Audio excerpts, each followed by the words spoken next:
Aceh Explore menampilkan halaqah dari Masjid Raya Baitur Rahman Banda Aceh. Subscribe, komen, like, dan share. Alhamdulillahirabbil alamin. Wassalatu wassalamu ala asyrafil anbiya'i wal mursalin wa ala alihi wa ashabihi ajma'in. Asyhadu an la ilaha illallah wahdahu la syarikalah wa asyhadu anna Muhammadan abduhu wa rasuluh. Allahumma salli wa sallim ala sayyidina Muhammad wa ala alihi wa ashabihi ajma'in, amma ba'd. Hadirin hadirat sidang salat jamaah maghrib serta pendengar radio dimanapun berada yang dimuliakan Allah Subhanahu wa ta'ala, mengawali kajian kita, marilah menyampaikan puji syukur kepada Allah Subhanahu wa ta'ala. Berikut salawat beserta salam kita kirimkan kepada junjungan alam Nabi kita, Nabi besar Muhammad sallallahu alaihi wasallam. Demikian juga para sahabat yang telah berjuang bersama beliau, para tabi'in, tabi'in dan ulama-ulama yang konsisten memperjuangkan ajaran Islam di permukaan bumi yang kita cintai ini. Jamaah yang dimuliakan Allah Subhanahu wa taala, pada malam hari ini kita coba mengkaji ulang persoalan kurban. Karena kita tidak lama lagi akan menghadapi satu peristiwa besar dalam Islam, yaitu Hari Raya Idul Adha ataupun Hari Raya Kurban.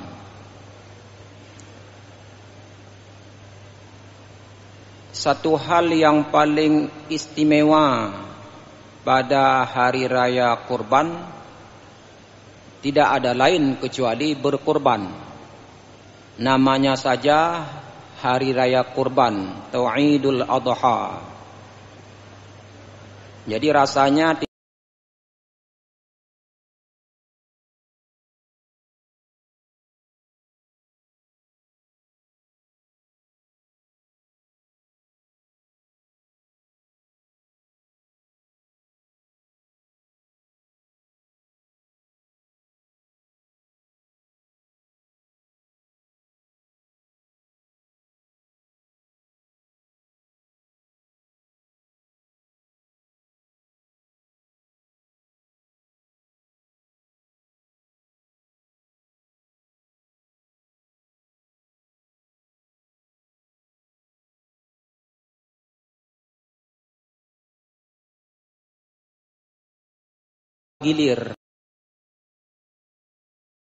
gilirkan orang-orang yang melaksanakan kurban di dalam keluarga.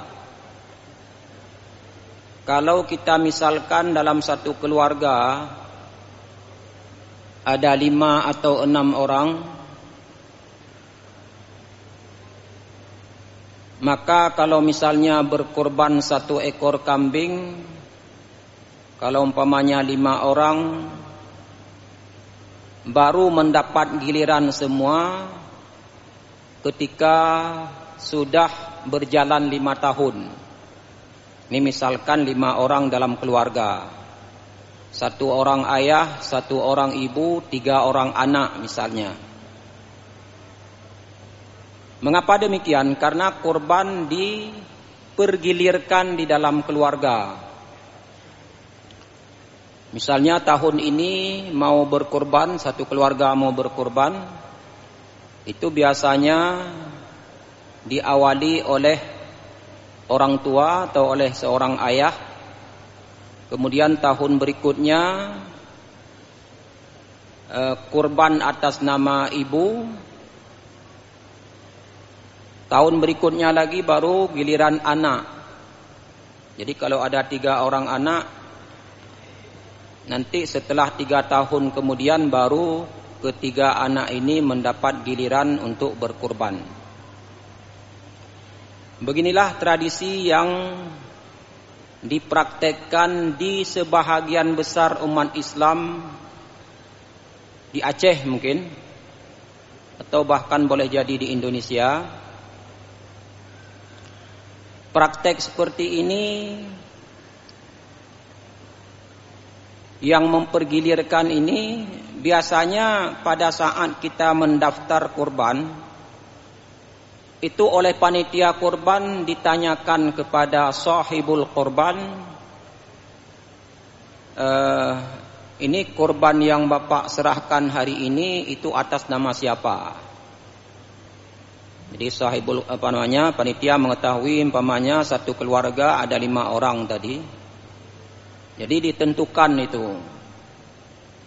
Jawab misalnya, oh yang kali ini kurban atas nama saya, atau orang tua, laki, ayah. Lalu panitia kurban mencatat kurban ini atas nama si A misalnya. Demikian juga tahun berikutnya kalau keluarga ini masih mampu berkurban, oleh panitia kurban juga bertanya, kurban ini atas nama siapa? Kali ini atas nama ibu. Baru nanti giliran anak. Itu belum lagi anak, kalau anak itu mau menerima urutan, sabar menerima urutan, artinya anak yang tua mendapat giliran setelah ibunya. Tahun ketiga, kemudian tahun keempat. Ini misalkan kemampuan berkurban itu terbatas untuk membeli seekor kambing. Karena ada di antara kita itu, karena begitu bersemangatnya berkurban, ketika hidupnya pas-pasan, mereka tidak punya uang dana khusus, lalu mereka tabung. Jadi setiap tahun tabung untuk kurban. Jadi kalau sempat ada anak yang tidak mau mengikuti tertibnya, ya bisa jadi ribut. Bilang anak yang tua, kali ini untuk saya. Bilang anak nomor 2, anak nomor 3 dan seterusnya. Jamaah yang dimuliakan Allah Subhanahu wa taala, praktek seperti ini kalau kita coba mengkonfirmasi kepada hadis-hadis Rasulullah dan kita konfirmasi juga kepada penjelasan ulama-ulama fikih, ternyata susah sekali ditemukan. Ya. Bahkan boleh dikatakan tidak ditemukan keterangan dengan cara seperti ini. Kita coba lihat beberapa penjelasan para ulama juga, terutama dalam mazhab kita, mazhab Syafi'i. Atau sebelumnya kita coba lihat satu hadis dulu. Hadis yang dikutip dari Sunan At-Tirmizi dalam babu ma jaa annasyatal wahidata tujzi'u an ahlil bait. Jadi bab yang membicarakan tentang seekor kambing itu mencukupi untuk seisi keluarga. Ini hampir setiap tahun kita sering mengulang-ulang hadis ini. Di bawah bab ini ada satu hadis, dan hadis ini sangat populer, dijadikan sebagai landasan berpijak pelaksanaan kurban kambing. Bismillahirrahmanirrahim. An Atha ibni Yasar yaqul sa'altu Aba Ayyub al-Ansari. Dari Atha bin Yasar, ini Atha bin Yasar ini seorang ulama tabi'in, yaitu ulama yang hidup pada generasi setelah sahabat. Jadi murid-muridnya sahabat. Jadi Atha bin Yasar ini bertanya kepada Abu Ayyub al-Ansari. Abu Ayyub al-Ansari adalah seorang sahabat Rasulullah sallallahu alaihi wasallam. Apa yang beliau tanyakan? Beliau bertanya, kaifa kanatid dhahaya ala ahdi Rasulillah sallallahu alaihi wasallam? Beliau bertanya, wahai Abu Ayyub, bagaimanakah praktek kurban yang dilakukan pada masa Rasulullah sallallahu alaihi wasallam?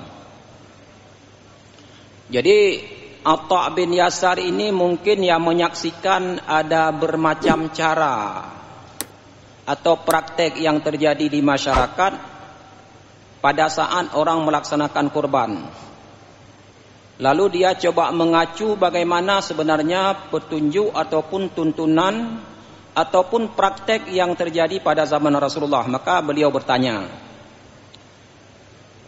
Pertanyaan ini dijawab oleh Abu Ayyub Al-Ansari. Faqala, kana ar-rajulu yudhhi bisyad anhu.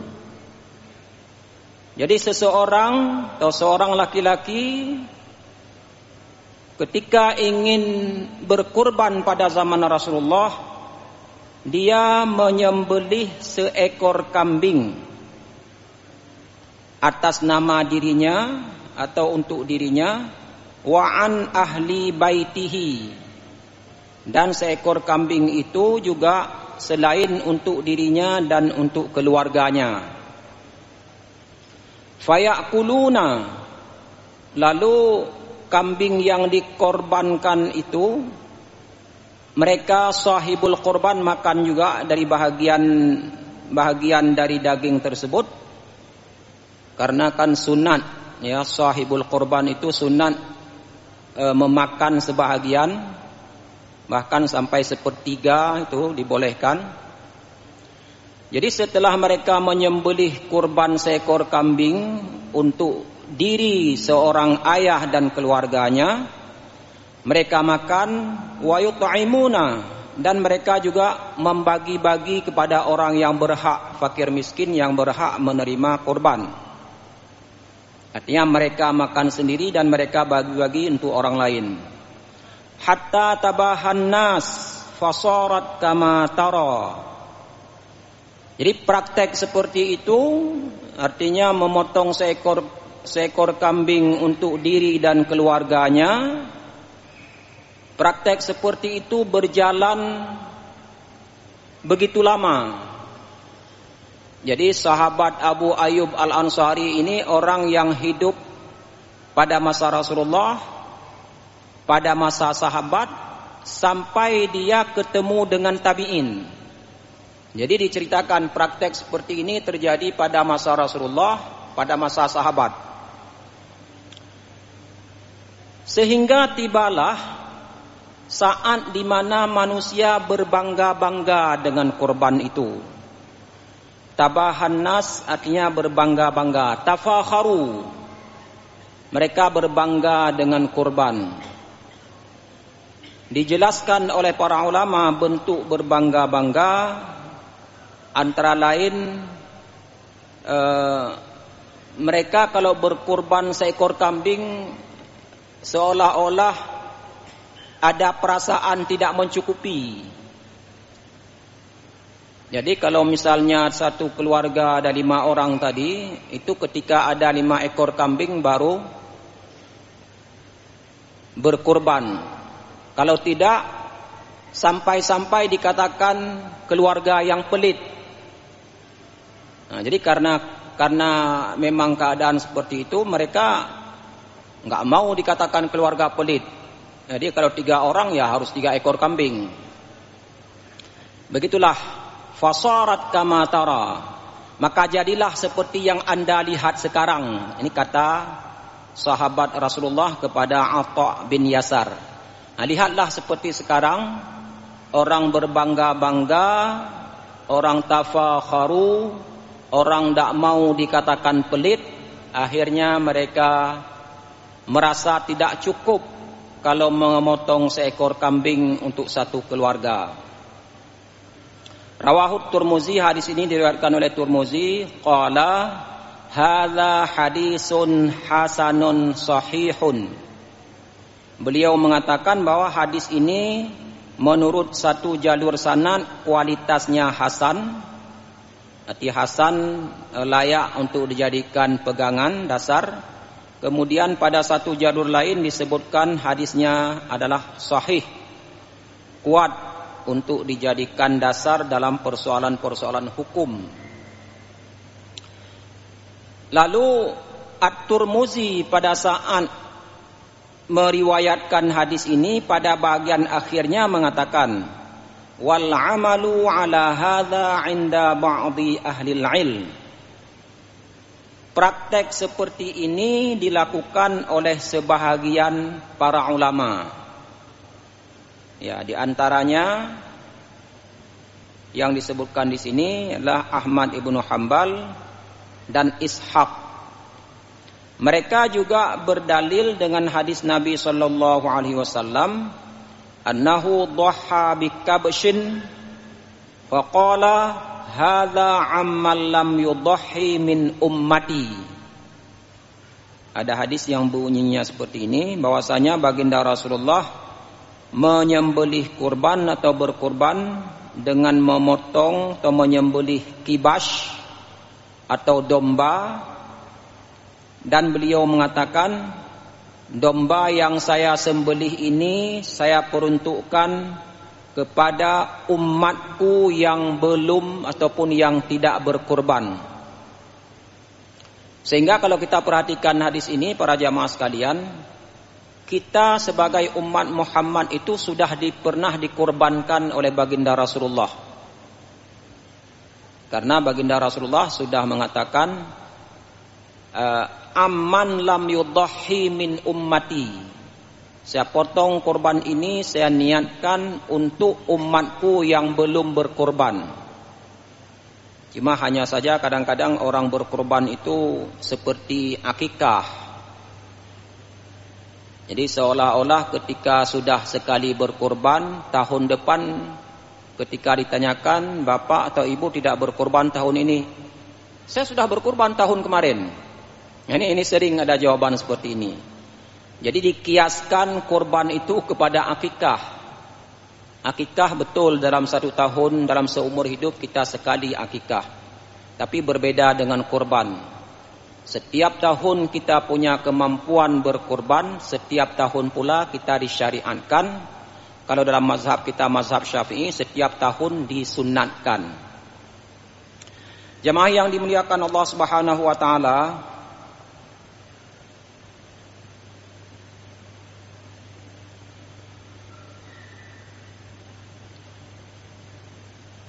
apa yang bisa kita simpulkan dari hadis yang satu ini, yang berasal dari Atha bin Yasar ini? Satu ekor kambing yang dipraktekkan pada masa Rasulullah itu dipotong untuk satu orang dan diikutkan isi keluarga dalam satu orang tersebut. Kemudian kita coba melihat bagaimana penjelasan ulama-ulama fikih dalam menjelaskan hadis ini. Bagaimana makna seekor kambing itu untuk satu orang dan seisi keluarga. Di sini saya coba mengutip, ada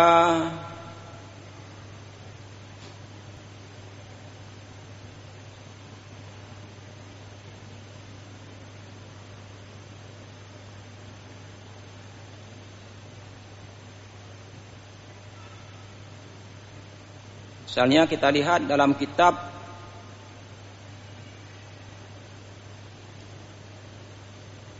Syarah Minhaj atau kitab Al-Mahalli, kita kutip beberapa penggal berkaitan dengan hadis ini.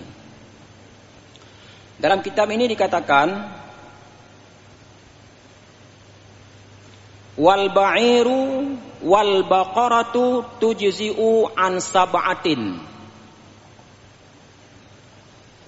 Jadi apabila kita memotong seekor ba'ir, seekor unta, dan seekor sapi atau seekor sapi, itu ketika kita berkongsi pada satu ekor sapi atau satu ekor unta, maka kurban itu cukup untuk 7 orang.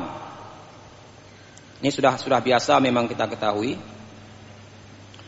Lalu wasyatu tujzi'u an wahidin. Sedangkan seekor kambing cukup untuk satu orang. Ini matan menhud. Bahasa Aceh kan menhud. Lalu ketika matan Minhajut Talibin disyarah oleh Al-Mahalli, beliau mengatakan, wa man kana lahu ahlu baitin hasalatis sunnatu li jami'ihim. Ini Al-Mahalli, ya, mensyarah hadis seekor kambing cukup untuk sekeluarga. Beliau mengatakan, barang siapa yang memiliki keluarga atau barang siapa yang punya tanggung jawab menafkahi keluarga, hasalatis sunnatu li jami'ihim, maka kurban yang dia lakukan itu sebagai hukumnya sunnah Rasulullah itu sudah tercakup li jami'ihim, bagi ahlu baitin keluarga itu. Jadi kalau misalkan seekor kambing dipotong oleh satu keluarga, satu keluarga di sini disyaratkan oleh sebahagian ulama, yang memotong, yang punya modal membeli kambing itu adalah orang yang bertanggung jawab dalam keluarga. Katakan misalnya yang bertanggung jawab dalam keluarga seorang ayah. Jadi ketika seekor kambing dipotong oleh seorang ayah, disembelih oleh seorang ayah untuk kurban, maka satu kurban itu juga berlaku, maka satu ekor kambing itu juga mengcover atau mencukupi orang-orang yang ada dalam keluarga tersebut yang menjadi tanggung jawab seorang ayah tadi. Itu sebahagian ulama mengatakan seperti itu. Tapi sebahagian yang lain, kalau kita baca penjelasan dalam kitab-kitab Tuhfatul Muhtaj atau dalam Nihayatul Muhtaj, ada ulama yang mengatakan tidak mesti seperti itu. Siapa saja dalam keluarga yang memotong itu bisa mengcover anggota keluarga yang lain. Wa kadza yuqalu fi kulli wahidin minas sab'ah. Jadi rupanya bukan pada kambing saja. Demikian juga dikatakan bagi masing-masing satu dalam di antara 7 itu. Nah, jadi misalkan ada 7 orang berkongsi pada seekor sapi atau unta. Ya, katakan sapi sajalah di tempat kita. Jadi ada 7 orang, mereka sepakat untuk berkorban dengan menyembelih seekor sapi. Lalu masing-masing 7 orang punya keluarga. Ya, masing-masing dari 7 orang ini punya keluarga. Terlepas apakah punya keluarga 1 orang, 2 orang, 5 orang, 7 orang, terserah. Mungkin ada yang satu keluarga punya keluarga 5 orang, ada orang yang lain punya keluarga 7 orang, 4 orang dan lain sebagainya. Dikatakan dalam kitab Al-Mahalli ini, wa kadza yuqalu fi kulli wahidin minas sab'ah. Demikian juga berlaku bagi masing-masing orang yang 7 tadi.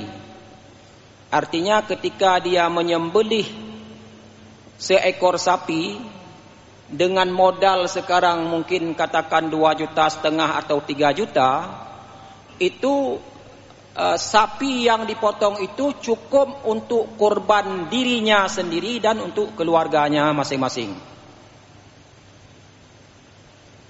Jadi orang yang kedua juga seperti itu, orang ketiga juga seperti itu, keempat dan lain sebagainya, semua bisa mengcover atau mengalir pahala. Kata Imam Nawawi dalam kitab Al-Majmu', ketika seseorang memotong seekor hewan yang seperti itu, lalu dia niatkan kepada anggota keluarga, jaza. Dibolehkan seperti itu. Dan suqutut talab. Jadi gugurnya tuntutan bagi anggota keluarga yang lain. Artinya anggota keluarga yang lain dari masing-masing 7 orang itu, atau anggota keluarga dalam satu keluarga yang dipotong kambingnya, itu tidak dituntut lagi. Tidak, syariat kurban dia sudah terpenuhi. Cuma kalau dia mau menambah tidak ada masalah. Ini bicara batas minimal. Jadi cara minimal seperti ini sebenarnya sudah dianggap berkurban. Sehingga kalau kita memperhatikan hadis ini dan penjelasan para ulama ini, itu berkurban cukup mudah. Ya, cukup mudah. Setiap tahun kita bisa berkurban. Kita misalnya tidak punya uang khusus, kita tabung. Katakan 3 juta lah misalnya untuk seekor kambing. Kita tabung dalam 1 tahun. InsyaAllah bisa kita dapatkan 1 ekor kambing. Jadi setiap tahun potong kambing untuk 1 keluarga, bukan untuk 1 orang. Ini mengikuti hadis dan penjelasan dalam kitab Al-Mahalli ini. Mengapa dikatakan demikian? Karena fattadhiyatu sunnatu kifayatin. Ya, ini ibarat dalam kitab ini. Karena kurban itu adalah sunat kifayah. Dalam mazhab kita, mazhab Syafi'i, dikatakan kurban itu hukumnya sunat kifayah, kecuali dalam mazhab lain. Kalau mazhab Hanafi ada yang mengatakan wajib. Karena ada hadis dari Rasulullah, orang yang mampu dan tidak mau berkurban maka janganlah mendekati masjid ini. Itu dipahami sebagai wajib oleh mazhab Hanafi. Itu ada ancaman Rasulullah, jangan mendekati masjid Rasulullah orang yang mampu tapi tidak berkorban. Tapi mazhab Syafi'i tidak memahami seperti itu. Ada karinah-karinah yang memalingkan dari wajib kepada sunat. Sahabat Abu Bakar orang yang paling tahu tentang hukum. Sahabat Umar juga orang yang paling tahu tentang hukum. Tapi kadang-kadang mereka berdua itu tidak berkorban. Andai kata wajib, tentu mereka tidak akan mau meninggalkan perintah wajib tersebut. Dan beberapa dalil lain, kita tidak bicara itu. Kita bicara masalah kecukupan. Kita mengambil dalam mazhab Syafi'i yang berpendapat bahwa hukum menyembelih kurban itu adalah sunat. Jadi alasan dibolehkan seperti disebutkan tadi karena kurban itu hukumnya sunat kifayah. Makna sunat kifayah itu cukup dilakukan oleh 1 orang saja. Sunnatu kifayatin likulli ahli baitin. Sunat kifayah bagi setiap keluarga. Ai wa sunnatu ainin liman laisa lahu ahlu baitin. Jadi bagi orang yang punya keluarga atau punya tanggung jawab,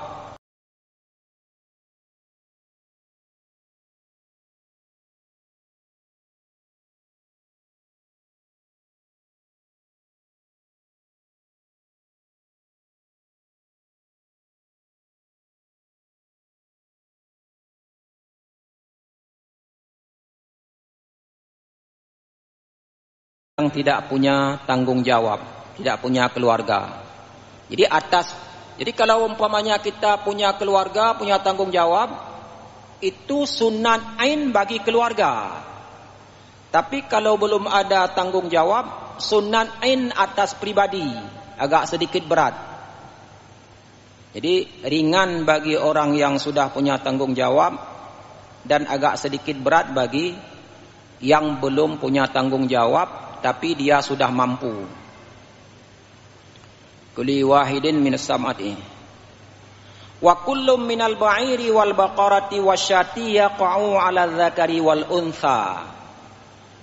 Ini masing-masing dari unta dan baqarah, sapi, demikian juga kambing, yaqa'u 'alal dzakari wal untha. Itu sama saja laki-laki, maksudnya sama saja jantan dan betina. Jadi jenisnya boleh jantan, boleh betina.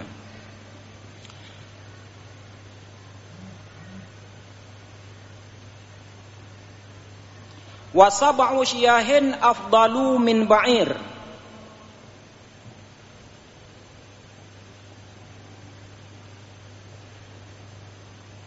Jadi 10 ekor kambing lebih utama dari seekor onta atau seekor sapi atau bakarah.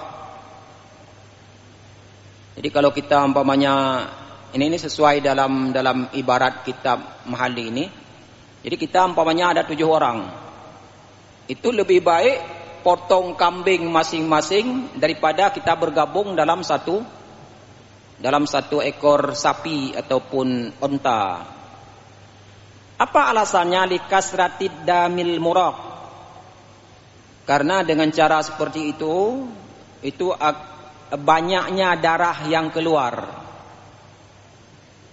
Jadi kalau dibandingkan 7 ekor sapi, 7 ekor onta yang 7 ekor kambing yang kita sembelih dengan 1 ekor sapi, ini dikatakan di sini lebih banyak mengeluarkan darah pada kambing ya. Jamaah yang dimuliakan Allah Subhanahu wa taala,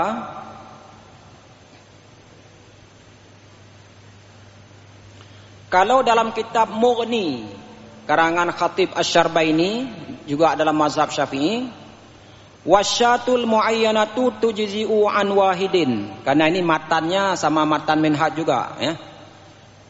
Jadi seekor kambing yang telah ditentukan itu cukup untuk 1 orang, tapi ibaratnya sedikit berbeda. Fa in dhabahaha anhu wa an ahlihi, apabila kambing itu dipotong untuk dirinya dan untuk keluarganya, au anhu atau untuk dirinya, wa asyraka ghairahu fi sawabiha jaza. Atau kambing itu kita potong untuk diri kita sendiri, lalu kita masukkan orang lain dalam kambing itu, ya kita niatkan kepada orang lain, fi sawabiha, ya Allah nepetruk ci pahala korbannya kepada si fulan. Itu lebih utama adalah orang yang karabat yang tanggung jawab kita. Itu dikatakan jaza, boleh. Wa alaihi ma humila khabaru Muslim, kepada pemahaman inilah dipahami hadis Muslim, annahu sallallahu alaihi wasallam dhaha bikabsyaini, bahwa Nabi pernah berkorban dengan 2 ekor kibash, domba. Wa qala Allahumma taqabbal min Muhammad wa ali Muhammad wa min ummati Muhammad. Ya Allah, terimalah kurban dari Muhammad, dari keluarga Muhammad dan dari umat Muhammad.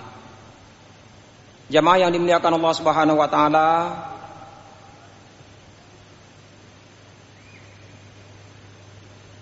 ya, kalau Imam Nawawi dalam Mihad itu dalam matanya wasamu syahin afun sudah dikatakan tadi. Jadi dalam kitab Minhaj dikatakan 7 ekor kambing itu lebih utama daripada berserikat pada seekor sapi ataupun unta. Kemudian juga dalam kitab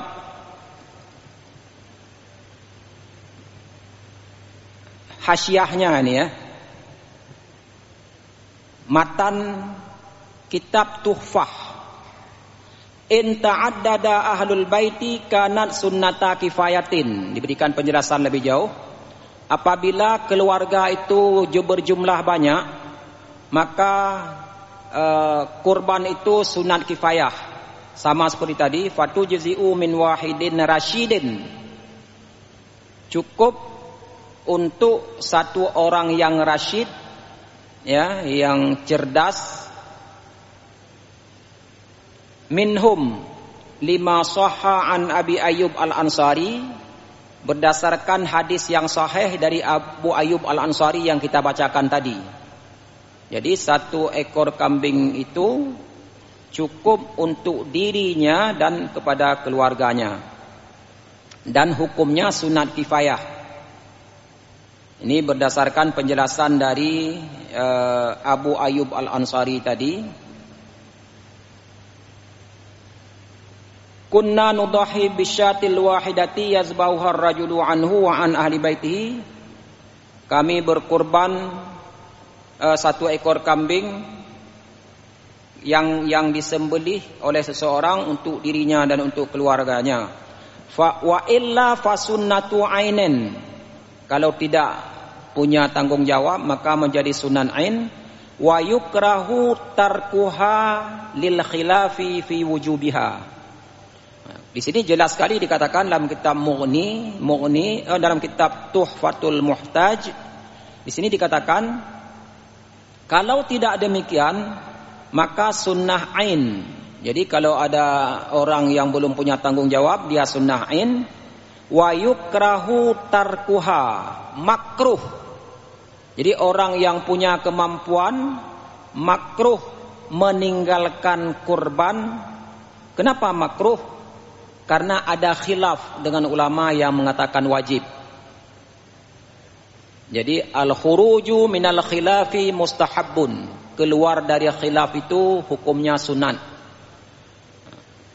Jemaah yang dimuliakan Allah Subhanahu wa taala, jadi dengan demikian hukum berkurban itu sangat penting ya. Jadi sunatnya sunat, walaupun dikatakan sunat kifayah atas semua orang, tapi menjadi sunnat ain bagi pribadi yang belum punya tanggung jawab.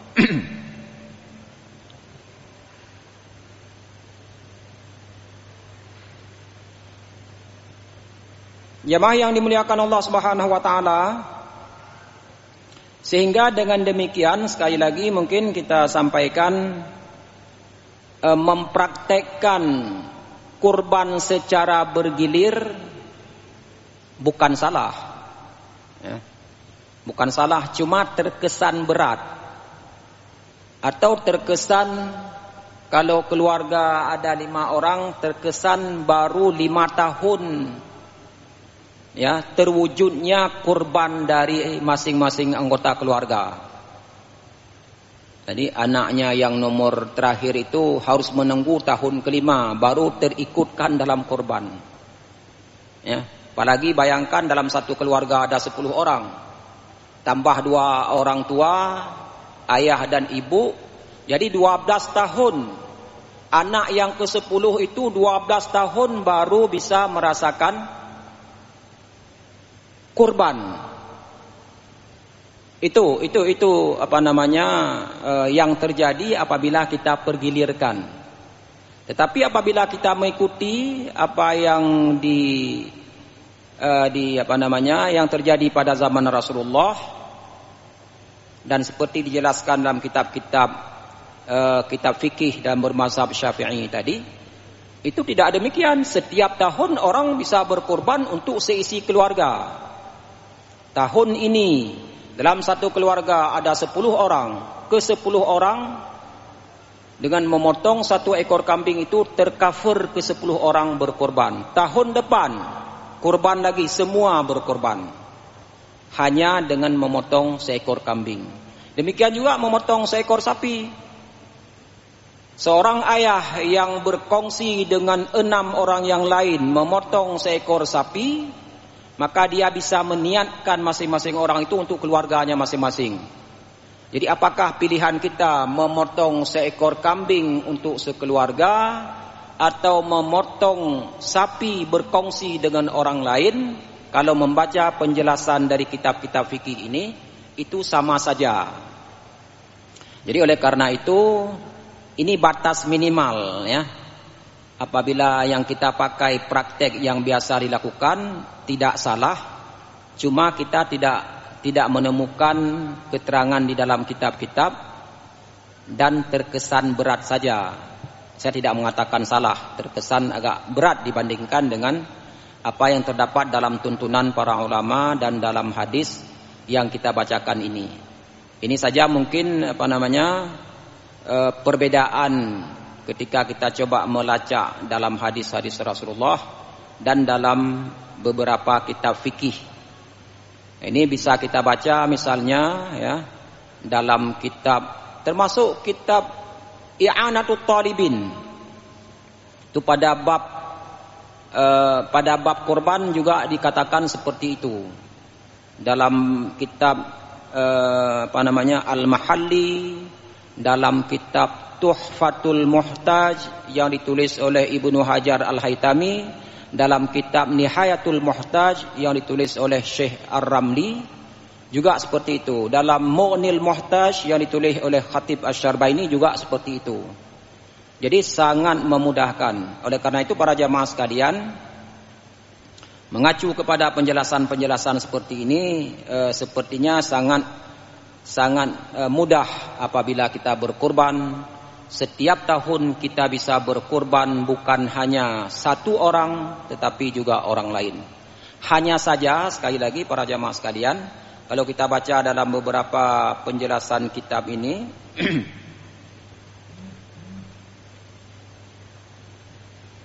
ada yang mensyaratkan.